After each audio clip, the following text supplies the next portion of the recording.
Hello students, आज हम बात करेंगे एंटीडोट्स के बारे में और जो भी हमारे यहाँ पर बताए गए हैं विश उनके बारे में।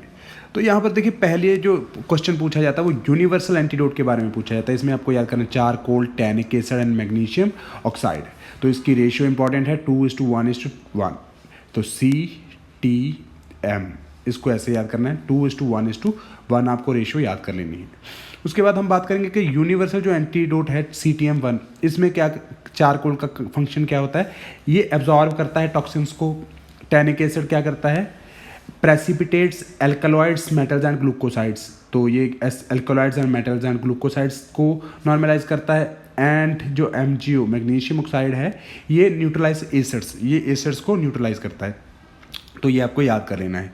तो यहाँ पर एसिड की बात करेंगे तो एसिड अगर किसी के ऊपर अमल यानी कि एसिड या फिर कोई भी तेज़ाब पड़ जाता है तो उस पर मिल्क और एग्स डाल देते हैं। हमने गांव में भी ऐसा देखा है कि अगर एसिड की पॉइजनिंग हो जाती है या ऊपर गिर जाता है तो मिल्क वगैरह का यूज़ किया जाता है। अफीम के साथ नेलॉक्सोन, ये बहुत ज़्यादा इंपॉर्टेंट है। जो आमतौर पे पुराने लोग थे वो अफीम का सेवन करते थे, तो आजकल उनको सरकार द्वारा नेलॉक्सोन की टेबलेट्स सरकारी अस्पताल में दी जाती हैं। कोकेन और HCN, एमाइल नाइट्रेट। धतूरा में पिलोकार्पिन आपको याद करना है, धतूरे को पी लो, ये आपको याद करना है। बारबिक्यूरेट्स में आपको याद करना है बारबी को पिक करो। बारबिक्यूरेट्स। ऑर्गेनोफॉस्फेट्स में आपको याद करना है कि एट्रोपिन और पाम ऑर्गेनोफॉस्फेट्स होते हैं जो आमतौर पे पेस्टिसाइड्स होते हैं या फिर कीड़े मारने वाली जो दवाइयाँ होती हैं, इसमें आपको ऑर्गेनोफॉस्फेट्स मिलेंगे। और इसमें आपको पाया क्या जाता है, एट्रोपिन या फिर पाम का इंजेक्शन इसमें यूज़ किया जाता है। हैवी मेटल्स जो होते हैं arsenic, bismuth, mercury, copper and gold, जो इनकी पॉइजनिंग हो जाए तो बाल, ब्रिटिश एंटी ल्यूसाइड का यूज़ किया जाता है बाल का। तो इंपॉर्टेंट है। मोस्टली ये कॉपर की पॉइजनिंग पूछ सकते हैं या फिर आर्सेनिक की पॉइजनिंग का क्वेश्चन ऐसा बन सकता है कि आर्सेनिक की पॉइजनिंग में कौन सा एंटीडोट यूज़ किया है तो बाल टिक करना है। कॉपर की पॉइजनिंग में कौन सा यूज़ किया तो भी बाल टिक करना है। तो ये आपको याद करना है। उसके बाद आप देखिए लेड, मरकरी, कॉपर, ठीक है, कोबाल्ट, कैडमियम, फेरस, निकल, तो वहाँ पर EDTA का भी प्रयोग किया जाता है। तो ये इंपॉर्टेंट है, इनको अच्छे से थोड़ा सा देख के याद करना है आपको। फॉस्फोरस है, फॉस्फोरस सल्फेट कंपाउंड है। फॉस्फोरस एक सल्फेट कंपाउंड है, तो इसको आपको याद करना है। इस फॉस्फोरस में सल्फेट कंपाउंड्स का प्रयोग किया जाता है, ये आपको याद करना है। सोडियम नाइट्रेट्स जो होते हैं, इसमें मिथाइलिन ब्लू और विटामिन C का प्रयोग होता है। कॉपर सल्फेट में कॉपर के साथ देखिए पोटाशियम याद कर लेना है आपको। पोटाशियम फेरोसाइनाइड का जो सोल्यूशन है उसका प्रयोग किया जाता है कॉपर सल्फेट की पॉइजनिंग में, ठीक है। तो ये आपको याद करना है। तो आप एकोनाइट पे आ जाइए, A for aconite, A for atropine, तो ये आपको याद हो जाएगा। आयरन पॉइजनिंग में डिस्फेरॉक्सामाइन, ये आमतौर पे जो थैलेसीमिया वाले बच्चे होते हैं उनमें आयरन पॉइजनिंग में डेफ्रॉक्सामाइन का प्रयोग किया जाता है। तो डेफ्रॉक्सामाइन कहाँ पर यूज़ की जाती है, आयरन पॉइजनिंग में। तो ये एक चीलेटिंग एजेंट होता है, बस आपको डेफ्रॉक्सामाइन याद करना है। आर्सेनिक डेमिकार्पोल और freshly prepared hydrated ferric chloride में आर्सेनिक पॉइजनिंग में डेमिकार्पोल और freshly prepared hydrated ferric chloride use किया जाता है। डेमिकार्पोल और फ्रेशली प्रिपेयर्ड हाइड्रेटेड सोल्यूशन। और हाउस होल्ड, अगर कोई भी एसिड वगैरह खा लेता है तो हाउस होल्ड में तो सोप का प्रयोग आमतौर पे गृहिणियाँ करती हैं। उसके बाद चरक के कुछ प्रमुख अगध हैं, इनके आपको घटक देख लेने हैं क्योंकि ये क्वेश्चन पूछे जा चुके हैं।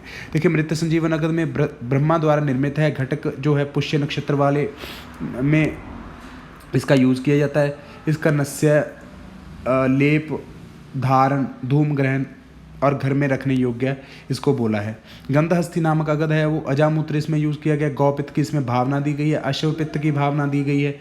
अर्श में लेपनार्थ, मूढ़ गर्भ में योनि लेपनार्थ और प्रतिशाय में ललाट लेपनार्थ, अंडकोश वृद्धि में कीटिभ, शिवित्र, विचिर्चिका आदि में इसका प्रयोग किया जाता है। ये आपको बार बार रीड करना है बस।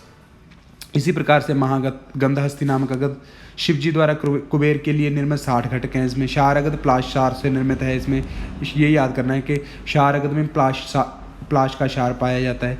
पंचशरीर शगद, तो फल, मूल, त्वक, पुष्प, पत्र को संभाग लेना है, गौघृत का पान या लेप करना है, और सभी विषयों के लिए श्रेष्ठतम योग है। सभी प्रकार के विषयों के लिए यानी यूनिवर्सल एंटीडोट है ये आयुर्वेद का पंचशरीर शगद।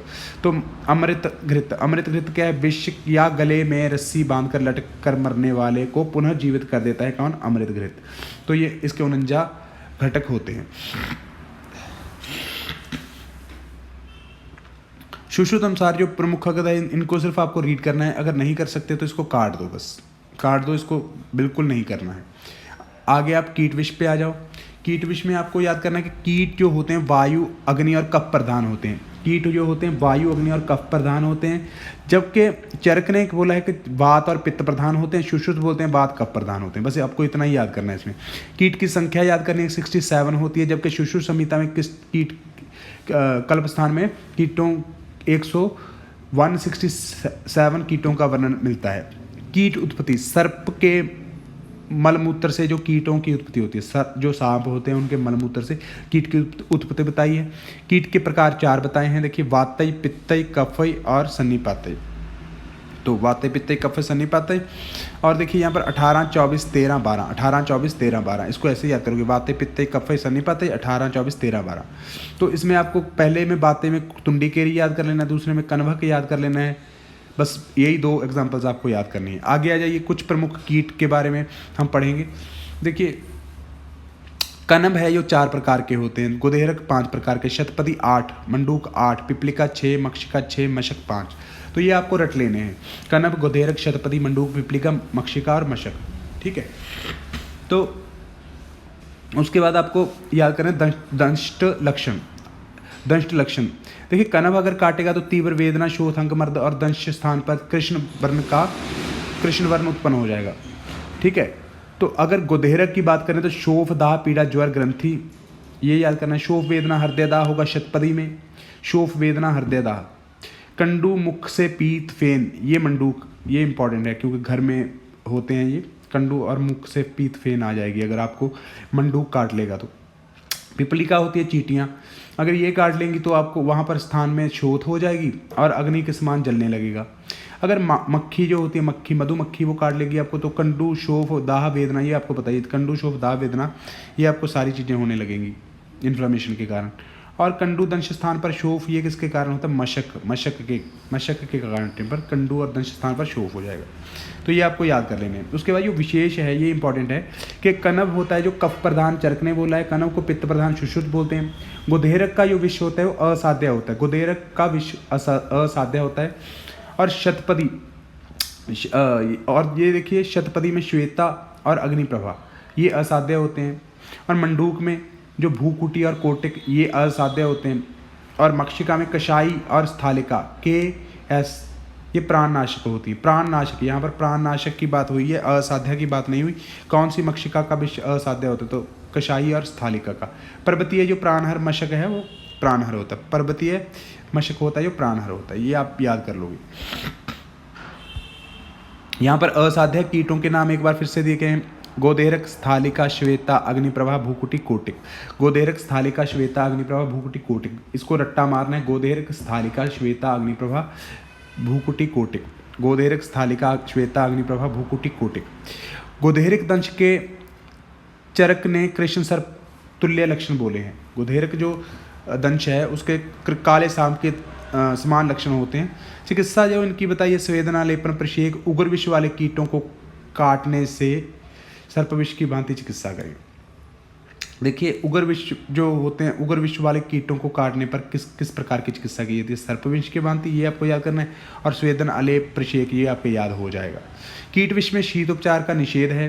कीट विष में की अवस्था में उष्ण उपचार ही करना चाहिए, क्योंकि शीत के कारण कीट विष का प्रभाव है जो बढ़ जाता है, क्योंकि कीटों का विष मंद, नाते उष्ण, वात कफ वाला होता है। इसीलिए इसमें वात कफ होने के कारण इसमें उष्ण उपचार किया जाता है। इसमें स्वेदन क्रिया विशेष प्रकार से की जाती है। उसके बाद आपको देखिए, चरक अनुसार जो विशेष कीट दंष्ट लक्षण है, ये आपको याद करने हैं, बहुत ज़्यादा इंपॉर्टेंट है। मंडूक एक दंष्ट्रा, कनभ मांस विशीर्यते, यानी कि मांस कट कट के गिरने लगता है। शतपदी दंश्य स्वेदम रुजम दाह, शतपथी यानी कि छिपकली के काटने पर दंश स्थान में स्वेद आ जाता है, रुझा आ जाती है और दाह होने लग जाता है। उच्चटिंग, उच्चटिंग में स्त्वद्धलिंग, वेरी वेरी इंपॉर्टेंट। ग्रह गोदिका, ग्रह गोदिका होती है दाह तोद दाह तोद स्वेद शोधकारी, दाह तोद स्वेद शोधकारी, ये आपको याद कर लेना है।